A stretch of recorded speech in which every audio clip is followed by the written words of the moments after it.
Queridos amigos e alunos, vamos lá para mais uma aula de Direito Penal, capítulo 5º dos crimes contra a honra.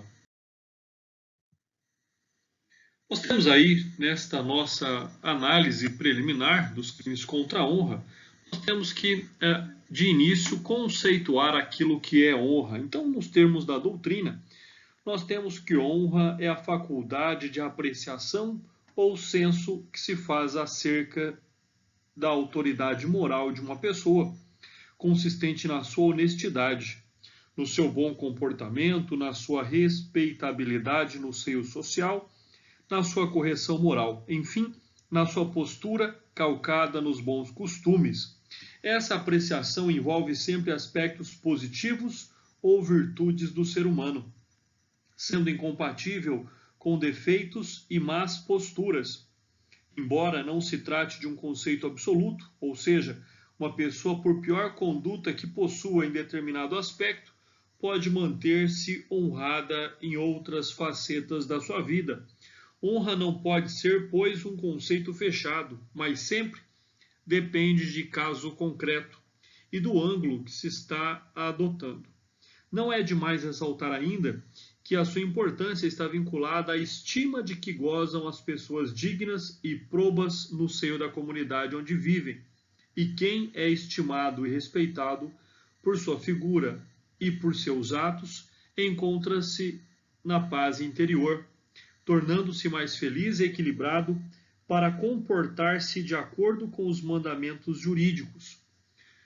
Justamente por isso, o direito garante e protege a honra, visto que sem ela os homens estariam desguarnecidos de amor próprio, tornando-se vítimas frágeis dos comportamentos desregrados e desonestos, passíveis de romper qualquer tipo de tranquilidade social. E, ademais, nós temos que a Constituição Federal, no seu artigo 5º, inciso 10º, menciona expressamente serem invioláveis a honra e a imagem das pessoas. Por certo, honra é, então, um direito fundamental do ser humano protegido constitucional e penalmente. A imagem, por seu turno, decorre da honra, visto que se liga à autoestima e ao conceito social de que goza o indivíduo na comunidade onde habita. Temos ainda o conceito de honra objetiva e honra subjetiva. Para tanto, diferem-se, com propriedade, as noções de honra objetiva e honra subjetiva, pois dizem respeito a diversos aspectos da integridade, reputação e bom conceito da pessoa. Honra objetiva é o julgamento que a sociedade faz do indivíduo. Vale dizer, então, que a imagem que a pessoa possui no seio social, tendo em vista, como exposto no item anterior, de que honra é sempre uma apreciação positiva.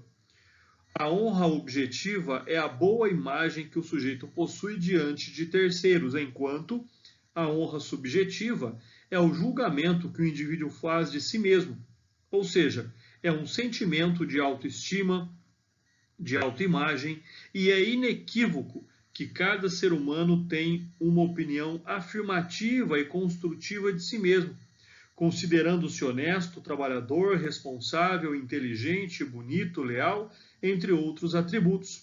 Então, deste modo, traça-se um senso ligado à dignidade, ou seja, à respeitabilidade ou ao amor próprio, ou ainda ao decoro, que seria a correção moral deste indivíduo. Nós temos ainda que analisar aqui sobre o contexto da honra, a honra comum e a honra especial. Para tanto, há quem diferencie a honra comum, inerente a todas as pessoas, da honra especial, relativa a certos grupos sociais ou a determinados indivíduos, com seus específicos místeres. Preferimos então acreditar que a honra é apenas um conceito aberto, admitindo variações conforme a pessoa e o lugar onde ela se encontra. Dizer que chamar um militar de covarde faz parte da honra especial, e chamar uma pessoa comum de burra diz respeito à honra comum.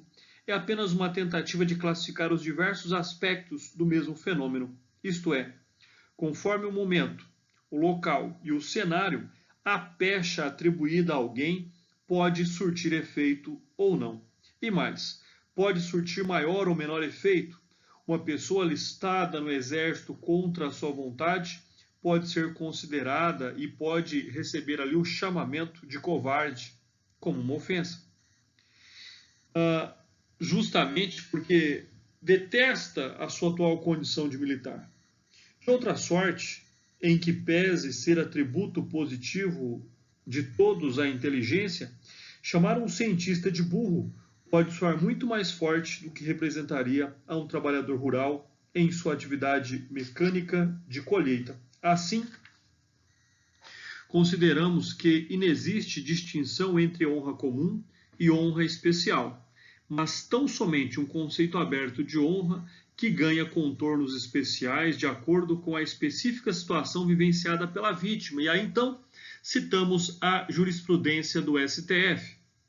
A jurisprudência deste STF admite critérios particulares para aferir a ofensa à honra baseados na maior ou menor exposição pública da pessoa ofendida.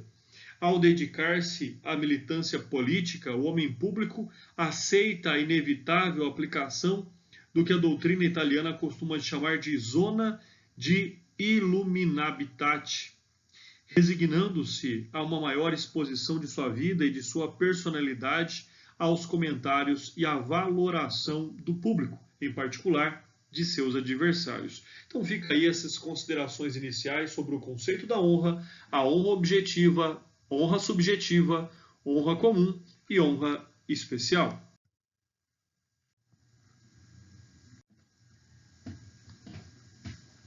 O crime de calúnia vem então descrito e tipificado no artigo 138 do Código Penal, que diz: caluniar alguém imputando-lhe falsamente fato definido como crime. Pena de detenção de 6 meses a 2 anos e multa. Parágrafo 1º. Na mesma pena incorre quem, sabendo falsa imputação, apropala ou divulga. Parágrafo 2º. É punível a calúnia contra os mortos. Parágrafo 3º. A exceção da verdade. Admite-se a prova de verdade salvo. Inciso 1. Se constituindo o fato imputado crime de ação privada, o ofendido não foi condenado por ação irrecorrível. Inciso 2º. Se o fato é imputado a qualquer pessoa, indicadas no inciso 1º do artigo 141. E inciso 3º. Se o crime for imputado, embora de ação pública, o ofendido foi absolvido por sentença irrecorrível. Comentários. Análise do núcleo do tipo. A partir do momento em que nós temos que conceituar, então, que compreender aquilo que significa o crime de calúnia, nós temos que compreender também que caluniar é fazer uma acusação falsa, tirando a credibilidade de uma pessoa no seio social. Possui, pois, um significado particularmente ligado à difamação. Cremos que o conceito se tornou eminentemente jurídico, porque o Código Penal exige que a acusação falsa realizada diga respeito a um fato definido como crime. Portanto, a redação feita no artigo 138 foi propositadamente repetida. Falar 2 vezes em atribuir, caluniar, significa atribuir, e imputar também significa atribuir. Melhor seria ter nomeado o crime como sendo calúnia, descrevendo o modelo legal de conduta da seguinte forma: atribuir a alguém falsamente fato definido como crime. Isto é caluniar. Vislumbra-se, pois, então, que a calúnia nada mais é do que uma difamação qualificada, ou seja, uma espécie de difamação. Atinge a honra objetiva da pessoa, atribuindo-lhe o agente um fato desonroso, no caso particular, um falso definido como crime. Verificamos então aqui agora a jurisprudência do STF, que diz o seguinte: o crime de calúnia exige narrativa do fato determinado, direcionada à pessoa determinada. Opinião ou conceitos genéricos, ainda que ofensivos, expressos por narrador, não caracterizam difamação ou injúria puníveis criminalmente quando não revelado a quem dirigidos. Diz ainda aqui a jurisprudência do STJ. O tipo penal do delito de calúnia requer a imputação falsa a outrem de fato definido como crime. Conforme precedentes, deve ser imputado fato determinado, sendo insuficiente a alegação genérica. No caso dos autos, constou da queixa-crime que o querelado afirmou que o querelante é inimigo das costas e que isso estimula o racismo, sem a vinculação de um fato determinado. Então, quanto à análise do núcleo do tipo, nós temos aí essas considerações de suma importância. Quanto ao sujeito passivo e o sujeito ativo deste crime, nós temos que qualquer pessoa pode ser o sujeito ativo e o sujeito passivo deste crime, né? Um detalhe importante é que no polo ativo, somente a pessoa humana, enquanto no polo passivo, nos termos da Lei 9.605 de 98, prevê também a possibilidade da pessoa jurídica delinquir.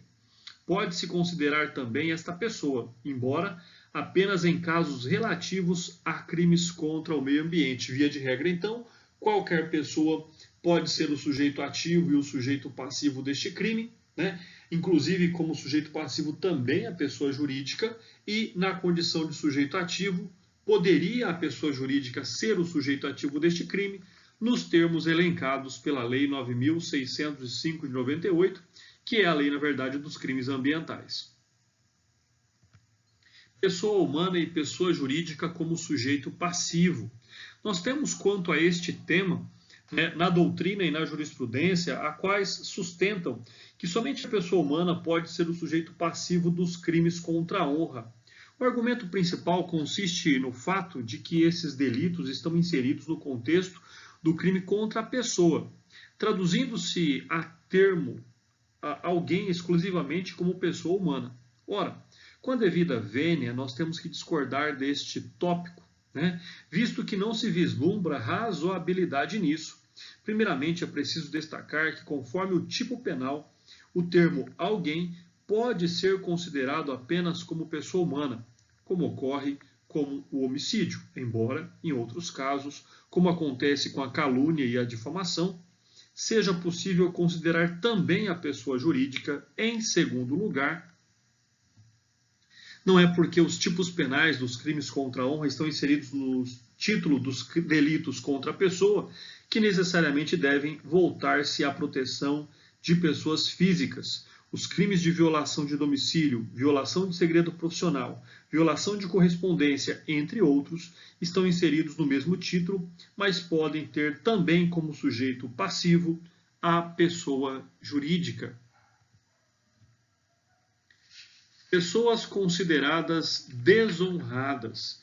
Neste aspecto, quanto àquelas pessoas que, em tese, já perderam a sua honra, trata-se de um conceito infundado. Em primeiro lugar, porque a honra, sendo um direito humano fundamental, ele é irrenunciável em gênero. É óbvio que, no caso concreto, pode o sujeito consentir com alguma ofensa, mas isso não significa que renunciou à proteção que o Estado destina à sua imagem. Por outro lado, é pura ficção argumentar que existem pessoas totalmente desonradas. É possível, como dissemos anteriormente, em determinado contexto a pessoa possa reclamar de certa ofensa, mas isso não quer dizer que, mudadas as circunstâncias fáticas ou de direito, não tenha direito à proteção penal. Quanto ao elemento subjetivo do tipo, pune-se o crime quando o agente agir dolosamente. Importante dizer que, para a prática deste tipo penal, não se pune a forma culposa da conduta. Então fica aí essa questão bastante importante, né, na qual só poderá haver aqui a responsabilidade penal quando o crime for praticado dolosamente. Culposamente, não aí poderia haver qualquer tipo de responsabilidade. Então, essa é uma questão bastante importante e ainda vacilante na doutrina brasileira, né? Visto que exige-se majoritariamente na doutrina e na jurisprudência o elemento subjetivo do tipo específico, que é a especial intenção de ofender, magoar, macular a honra alheia. Este elemento intencional está implícito no tipo. É possível que uma pessoa fale a outra de um fato falsamente atribuído a terceiro como crime, embora assim esteja agindo com animus jocandi, ou seja, fazendo uma brincadeira. Embora atitude de mau gosto, não se pode dizer que tenha havido calúnia. O preenchimento do tipo aparentemente houve, o dolo existiu, mas não a específica vontade de macular a honra alheia, o que tradicionalmente chama-se de dolo específico. A contrário senso, afastando o elemento subjetivo específico, ou seja, por si só, ou seja, por não ser mais uma expressão de gracejo, esse ânimos não pode nem deve prevalecer como elemento descaracterizador da ofensa. É evidente ainda destacar se a pilhéria alcançar o indivíduo, digamos, com o qualificativo de velhaco, isto não quer significar simplesmente que ele esteja livre de sofrer um dano. Ainda que não haja intenção afrontosa, em poucas palavras, a ninguém é dado o direito de atingir a honra alheia. A pretexto de fazer pilhéria, narrar fato, corrigir ou aconselhar e depois pretender que na sua conduta não havia o menor intuito de ofensa, no caso, o que deve ser considerado é o dano que a pessoa avisada venha a sofrer com a conduta do sujeito ativo. E aí nós temos a jurisprudência do STJ, que esclarece o fato, e ela diz: esta Corte Superior já se pronunciou no sentido de que não há configuração de crimes contra a honra, por atipicidade da conduta, quando evidenciado o animus narrandi. E aí, essa decisão foi julgada precedente. Consumação da prática deste crime. Temos, então, que existe a consumação deste delito quando a imputação falsa chega ao conhecimento de terceiro, que não a vítima. Basta uma pessoa estranha aos sujeitos ativo e passivo para consumar a calúnia. Se a atribuição falsa de fato criminoso dirigir-se direta e exclusivamente à vítima, configura-se injúria, pois ofendeu somente a honra subjetiva. Então fica importante aí nós compreendermos que para a consumação deste crime, o fato aqui da ofensa, da imputação de uma conduta ilícita, tem que extrapolar o sujeito ativo e o sujeito passivo, tem que chegar ao conhecimento de uma terceira pessoa, sendo conhecida ou não, porque se aquela situação, se aquela ofensa, se aquela acusação da prática do ilícito permanecer única e exclusivamente entre autor e vítima, estaríamos aí então diante do crime de injúria. Importante ainda destacar aqui a possibilidade da exceção da verdade, ou seja, se provar o fato que se alega, trata-se de um incidente processual que uma questão secundária refletida sobre o processo principal, merecendo solução antes da decisão da causa ser proferida. É uma forma de defesa indireta, através da qual o acusado de ter praticado calúnia pretende provar a veracidade do que alegou, demonstrando ser realmente autor de fato definido como crime e o pretenso ofendido. Em regra, pode o réu ou o querelado assim agir, porque se trata de interesse público apurar quem é o verdadeiro autor do crime. Imagine-se que fulano diga que Beltrano ter matado alguém em determinada ocasião, mas que o fato não foi devidamente apurado pela polícia. Caso Beltrano o processe alegando ter sido vítima de calúnia, pode fulano ingressar com a exceção da verdade, dizendo que pretende demonstrar a veracidade do alegado, pois o Estado tem interesse em conhecer a autoria do homicídio, crime de ação pública incondicionada.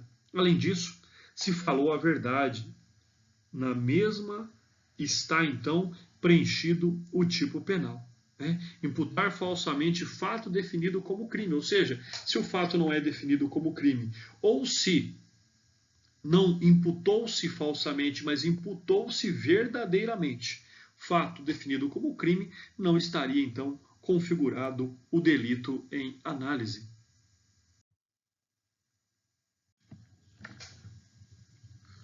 Quanto ao crime de difamação, o mesmo vem tipificado no artigo 139 do Código Penal e tem a seguinte redação: difamar alguém imputando-lhe fato ofensivo à sua reputação.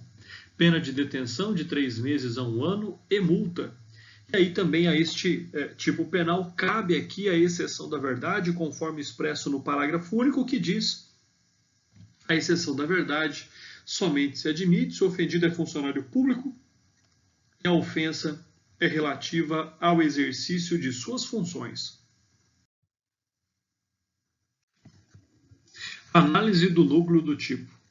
Para se analisar o núcleo do tipo, o verbo do tipo do crime de difamação, temos que conceituar então e compreender que difamar significa desacreditar publicamente uma pessoa, maculando-lhe a reputação. E neste caso, mais uma vez, o tipo penal foi propositadamente repetitivo.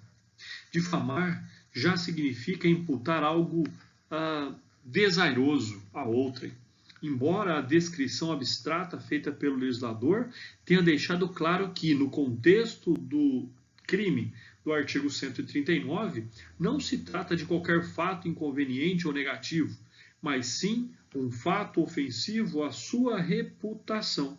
Com isso, excluiu os fatos definidos como crime, que ficaram tratados no artigo anterior. Temos ainda que afastou-se qualquer vinculação à falsidade ou veracidade dos mesmos. Assim, difamar uma pessoa implica divulgar fatos infamantes à sua honra objetiva, sejam eles verdadeiros ou não. Então, olha só aqui uma questão bastante importante quanto à análise do núcleo do tipo do crime de difamação. Sujeito passivo e sujeito ativos deste crime. Temos que o sujeito ativo pode ser qualquer pessoa humana. No polo passivo, pode-se considerar a possibilidade de ser um sujeito passivo, além da pessoa humana, ou seja, a pessoa jurídica, que também goza de reputação no seio social. Então vejamos, quanto ao sujeito ativo deste crime, deve ser uma pessoa humana. Quanto ao sujeito passivo deste crime, tanto a pessoa humana quanto a pessoa jurídica gozam de reputação no meio social. E aí nós temos então a súmula 227 do STJ, que diz assim: a pessoa jurídica pode sofrer dano moral. O que então simboliza, em nosso entender, possui ela renome a preservar, motivo pelo qual pode ser vítima do crime de difamação. Nós temos ainda que analisar aqui o exemplo dado pelo STF, quando diz que a pessoa jurídica pode ser sujeito passivo do crime de difamação, não porém de injúria ou calúnia, precedentes do Supremo Tribunal Federal. Então, são aspectos bastante importantes dos quais a pessoa jurídica também pode ser a vítima nos crimes de difamação. Quanto ao elemento subjetivo do tipo, nós temos que compreender que pune-se o crime quando o agente agir dolosamente. Desta forma, e assim como o crime anterior, também não há forma culposa. Então fica aqui essa questão bastante importante também. E sobre o prisma de entendimento do STJ, temos que a configuração dos crimes previstos no artigo 139 e 140 do Código Penal reclama a presença do elemento subjetivo do tipo, consistente no dolo específico, que é a intenção de macular a honra alheia. Para a caracterização dos crimes de calúnia e difamação, é imprescindível que se verifique, além do dolo genérico de realizar os elementos do tipo, um fim específico, isto é, o propósito de ofender ou macular a honra da vítima, consistente no animus caluniandi ou animus diffamandi. Quanto à narrativa de testemunhas, não configura crime de difamação se a testemunha se limita a expor, na sua ótica, sob o animus narrandi, o que lhe foi indagado pelo juiz. ainda que implique em considerações desairosas sobre alguém. É o que já decidiu neste aspecto o STJ quando disse que é desprovida de justa causa a ação penal proposta contra a testemunha que, sob o compromisso legal de dizer a verdade, limita-se a narrar objetivamente os fatos tidos como ofensivos à honra dos quais tomou conhecimento no intuito de responder às perguntas que lhe foram propostas. E esse é o julgamento do HC 10.602 de Goiás. Difamação ou injúria divulgada em boletim de associação profissional, né? Fica aí uma questão bastante interessante também, que diz o seguinte: trata-se de um crime comum e não um crime de imprensa. Nesta ótica, já decidiu o STJ quando então disse que a veiculação de eventual injúria ou de difamação por meio de boletim de associação profissional configura crime contra a honra, tipificado no Código Penal, não se cogitando de crime de imprensa, pois o impresso em questão não se enquadra na definição de publicação periódica, né, do parágrafo único do artigo 12 da Lei 5.250 de 1967, eis que não preenche alguns requisitos formais exigidos pela lei especial, tendo ainda circulação e informações restritas, vinculadas aos interesses de um grupo de pessoas. E aí temos ainda a ADPF 130-7, finalizou no STF, considerando a não recepção da Lei 5.250 de 67. O exemplo pode ser mantido apenas para se captar o caráter genérico da infração penal, nada tendo de específico no tocante à imprensa. Quanto à consumação deste crime, temos que justifica-se a aplicação integral da pena. Portanto, considera-se o delito consumado quando a imputação infamante chega ao conhecimento também de terceiros, que não a vítima. Basta uma pessoa estranha aos sujeitos ativo e passivo para se consumar a difamação. Se a atribuição de fato negativo for dirigida exclusivamente à vítima, configura-se injúria, pois a honra unicamente afetada seria a sua honra subjetiva. A este crime, também aqui está contido a possibilidade da exceção da verdade, a qual ali então temos que a definição já foi dada, né, lá quando da análise do artigo 138, parágrafo 3º, e neste caso, no entanto, há uma particularidade apenas, que não se aceita a prova da verdade como regra geral, pois é indiferente que o fato infamante seja verdadeiro ou falso. Ao tratar do funcionário público, dizendo respeito às suas funções, ao contrário, é o interesse público do Estado apurar a veracidade de que está sendo alegado. Trata-se, então, de uma finalidade maior da administração pública, punir funcionários de má conduta. Assim, caso alguém diga que determinado funcionário retardou seu serviço em certa repartição, foi porque teve ali o interesse de cuidar de questões particulares, admite-se prova da verdade, embora não seja crime. É um fato de interesse do Estado apurar e, se for o caso, aplicar a devida punição.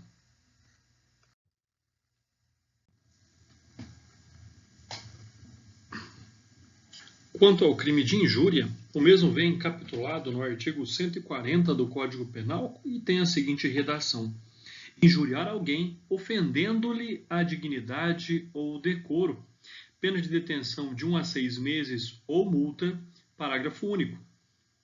O juiz pode deixar de aplicar a pena, inciso 1º, quando o ofendido de forma reprovável provocou diretamente a injúria. Inciso 2, no caso de retorção imediata que consista em outra injúria. Parágrafo 2º. Se a injúria consiste em violência ou vias de fato, que por sua natureza ou pelo meio empregado, que considerem aviltantes, pena de detenção de 3 meses a 1 ano e multa além da pena correspondente à violência. Parágrafo 3º. Se a injúria consiste na utilização de elementos referentes à raça, cor, etnia, religião, origem ou à condição de pessoa idosa ou portadora de deficiência, pena de reclusão de 1 a 3 anos e multa. Quanto aos comentários ao crime de injúria, temos que, então, injuriar significa ofender ou insultar, no caso aqui, propalar um xingamento. No caso presente, isto não basta. É preciso que a ofensa atinja a dignidade, respeitabilidade ou amor próprio, ou ainda o decoro, que significa a correção moral ou compostura de alguém. Portanto, é um insulto que macula a honra subjetiva, arranhando o conceito que a vítima faz de si mesma. E nos termos da jurisprudência do STJ, na injúria não se imputa fato determinado, mas se formulam juízos de valor, exteriorizando-se qualidades negativas ou defeitos que importem menoscabo, ultraje ou vilipêndio de alguém. Temos ainda, quanto ao sujeito passivo e sujeito ativo, que somente a pessoa humana pode ser um sujeito passivo ou sujeito ativo deste crime, visto que a pessoa jurídica não tem o conceito que nós dissemos agora há pouco sobre amor próprio. Então, neste aspecto, com relação ao crime de injúria, somente a pessoa física é que pode ser o sujeito ativo ou o sujeito passivo. Lembrando que qualquer pessoa física, poderia ser o sujeito ativo ou o sujeito passivo. Não se exige aqui nenhuma qualidade especial ao autor deste fato, ou à vítima deste fato. Então aqui apenas fica a restrição da pessoa jurídica poder ser aqui a vítima ou o autor deste crime. Temos ainda, quanto aos inimputáveis e aos mortos, que no tocante ainda aos inimputáveis, independentemente deles serem doentes mentais ou menores, é preciso se distinguir a possibilidade de serem sujeitos passivos apenas no caso concreto, uma vez que criança de tenra idade não tem a menor noção do que vem a ser dignidade ou decoro, de modo que não pode ser sujeito passivo do crime, embora um adolescente já tenha tal sentimento e pode ser, sem dúvida, vítima de injúria, em que pese ser inimputável penalmente. O doente mental também é um caso à parte, visto que, conforme o grau e o estágio da sua doença, pode ou não ter noção de dignidade e de decoro. Se possuir, é sujeito passivo do crime de injúria. Quanto aos mortos, por sua vez, não podem ser injuriados, porque o Código não abriu exceção neste caso. Quanto ao elemento subjetivo do tipo, temos que pune-se o crime quando o agente agir dolosamente. E aí, então, não há que se falar em punição deste crime quando praticado na sua forma culposa, ou seja, pela imprudência, imperícia ou negligência. Para tanto, eu cito aqui a jurisprudência do Tribunal de Justiça do Rio Grande do Sul, que diz que, para a caracterização dos crimes contra a honra, imperiosa a constatação da existência de dolo e de um fim específico, consistente na intenção de macular a honra alheia, hipótese em que o elemento subjetivo da conduta restou demonstrado apenas no tocante ao crime de injúria, havendo dados suficientes nos autos indicando a ação intencional do querelado a fazer comentário em artigo de blog, no qual se referiu a querelante, com atributos pejorativos, ofendendo o sentimento de dignidade da vítima. Quanto à possibilidade de dolo eventual e elemento subjetivo específico, temos sustentado ainda a viabilidade dessa situação, conforme o caso concreto. O agente pode assumir o risco de proferir a ofensa, sabendo que a vítima, a receber como tal, sentir-se-á humilhada e magoada. É o dolo eventual do elemento específico. E diz a jurisprudência do STJ, o fato de atribuir o cometimento de um crime a alguém tem de estar marcado pela seriedade, com aparelhamento probatório, sob pena de incorrer em dolo eventual. É inaceitável de alguém ou que alguém alegue estar de boa fé quando se abstém de formular contra outro em uma grave acusação à vista de circunstâncias equívocas. O menor indício de dúvida não autoriza uma pessoa a lançar comentários ofensivos contra outra, em especial quando se atribui prática de crimes. Para tal, existem órgãos de investigação e persecução, os quais devem ser provocados. A presunção de inocência não pode virar letra morta no sistema atual. E é papel do judiciário preservar essa garantia individual, embora a querelada em interrogatório tenha negado que havia a intenção de denegrir a reputação do querelante. Tal afirmação não se sustenta quando se observam o teor da publicação e as circunstâncias que rodearam os fatos. Queixa-crime parcialmente procedente com a condenação da ré pela prática do crime tipificado no artigo 138 caput, combinado com o artigo 141, inciso 2º e 3º, todos do Código Penal. Injúria proferida no calor da discussão não é crime, pois ausente estará o elemento subjetivo específico, que é a especial vontade de magoar e ofender. Em discussões acaloradas, é comum que os participantes profiram injúrias a esmo, sem controle, e com a intenção de desabafar. Arrependem-se do que foi dito, então logo se acalmam, o que está a evidenciar a falta de intenção de ofender. Então percebam que essa hipótese não é configurada como um ilícito. Embriaguez do autor.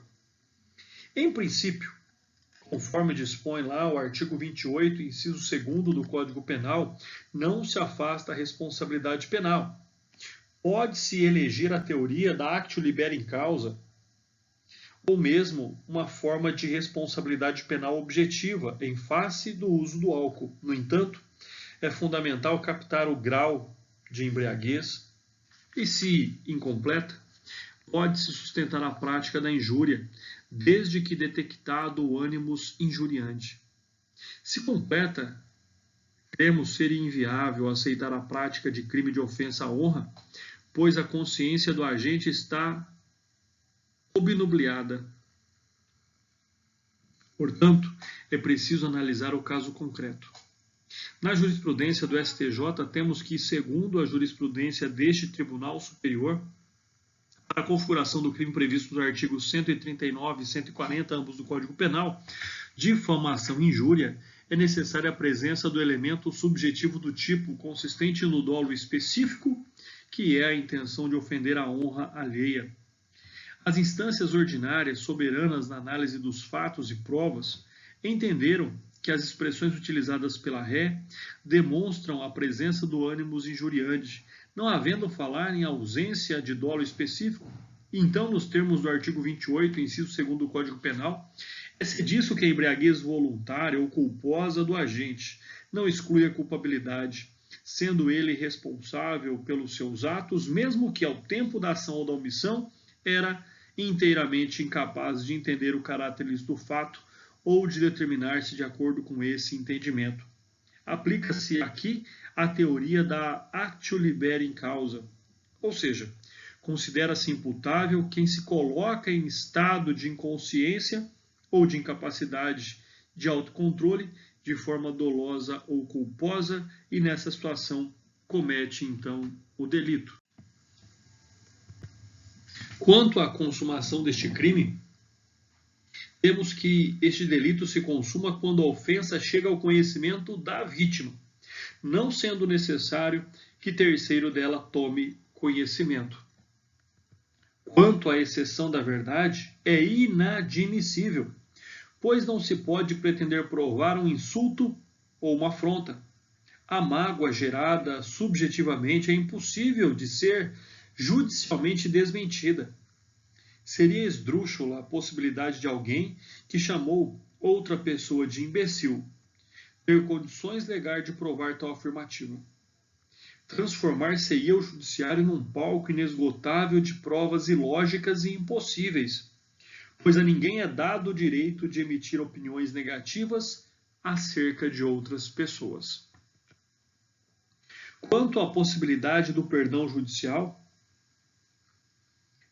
Trata-se de uma causa de exclusão ou de extinção da punibilidade, quando o Estado, diante de circunstâncias especiais, crê não ser cabível punir o agente.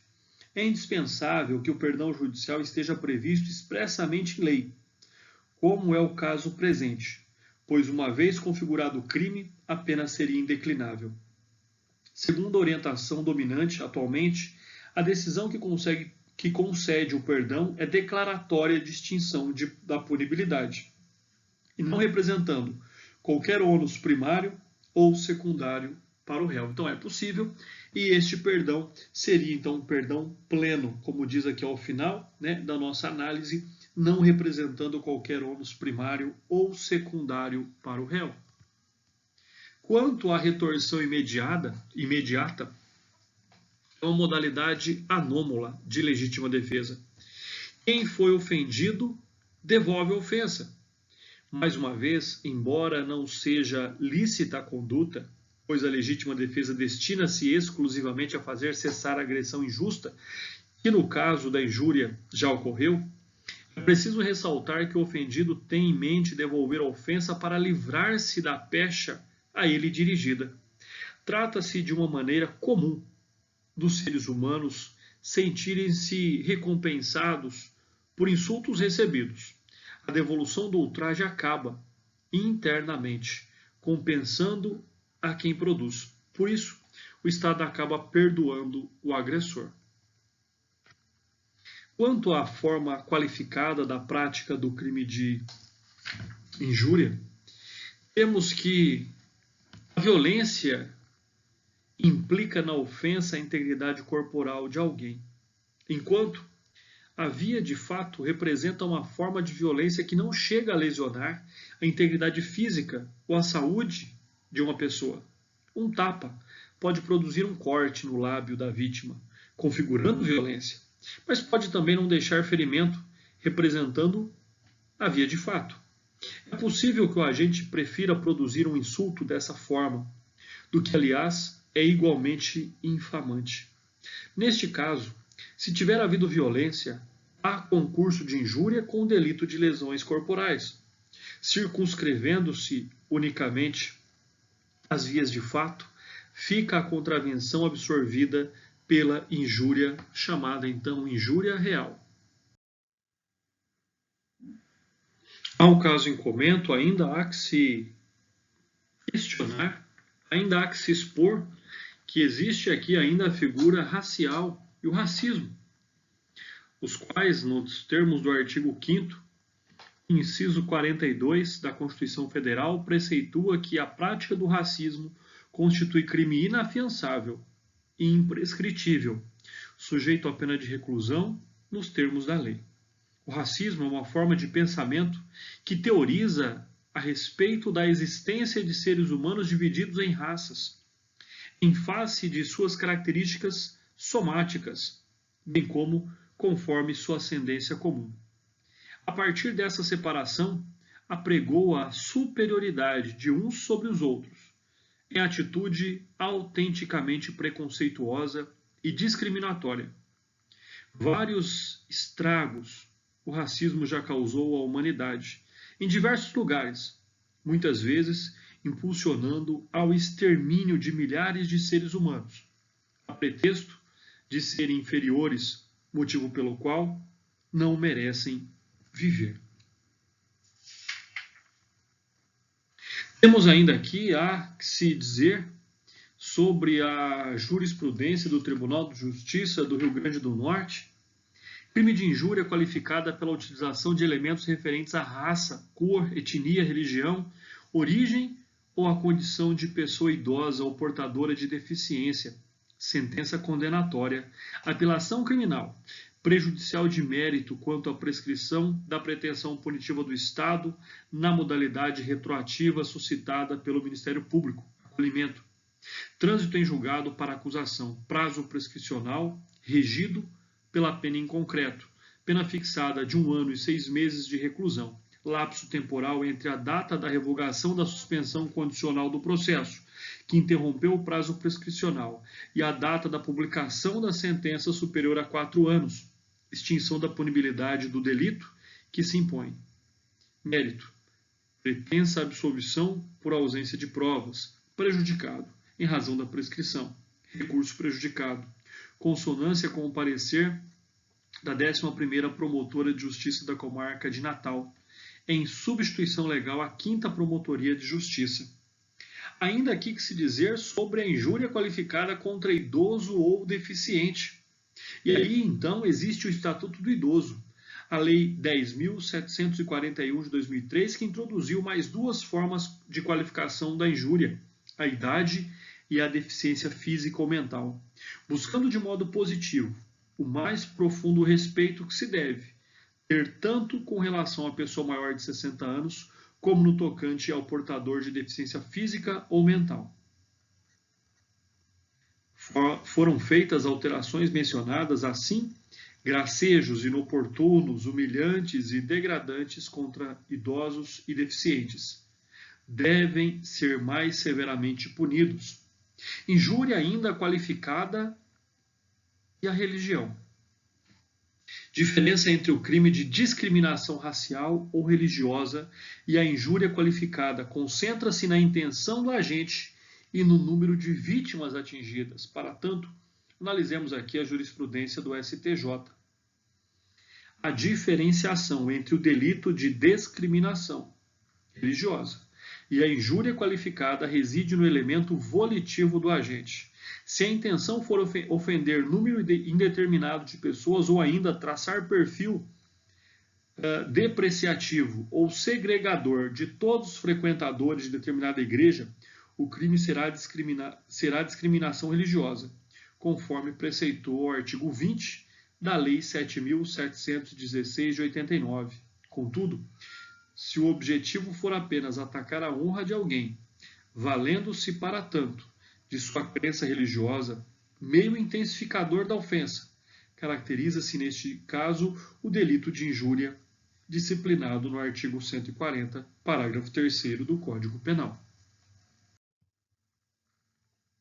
O artigo 141 traz aí as disposições comuns aos artigos estudados e ele diz: as penas cominadas neste capítulo aumentam-se de 1/3 se qualquer dos crimes é cometido contra o presidente da República ou contra chefe de governo estrangeiro, contra funcionário público em razão de suas funções, na presença de várias pessoas, ou por meio que facilite a divulgação da calúnia, da difamação e da injúria, contra a pessoa maior de 60 anos ou portadora de deficiência, exceto no caso de injúria.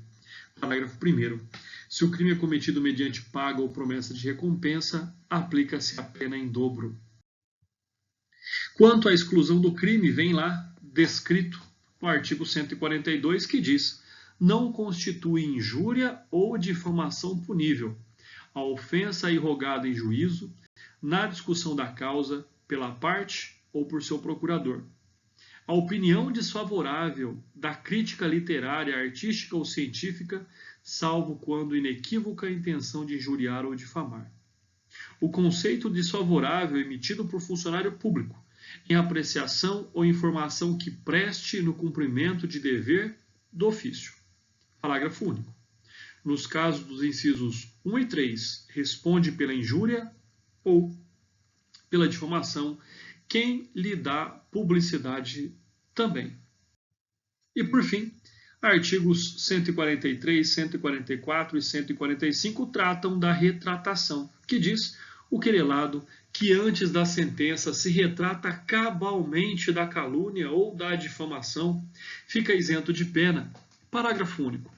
Nos casos em que o querelado tenha praticado a calúnia ou a difamação utilizando-se de meios de comunicação, a retratação dar-se-á, se assim desejar o ofendido, pelos mesmos meios em que se praticou a ofensa. Artigo 144. Se dá referência, alusões ou frases, se infere calúnia, difamação e injúria, quem se julga ofendido pode pedir explicações em juízo. Aquele que se recusa a dá-las, ou, a critério do juiz, não as dá satisfatórias, responde pela ofensa. Artigo 145.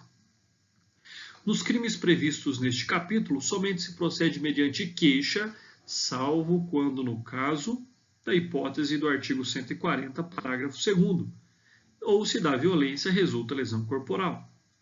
Parágrafo único. Procede-se mediante requisição do ministro da Justiça, no caso do inciso 1º do caput do artigo 141 deste Código, e mediante representação do ofendido, no caso do inciso 2 do mesmo artigo, bem como no caso do parágrafo 3º do artigo 140 deste Código. Sendo assim, queridos amigos e alunos, esta foi a nossa aula de hoje. Um forte abraço a todos, bons estudos e até a nossa próxima aula.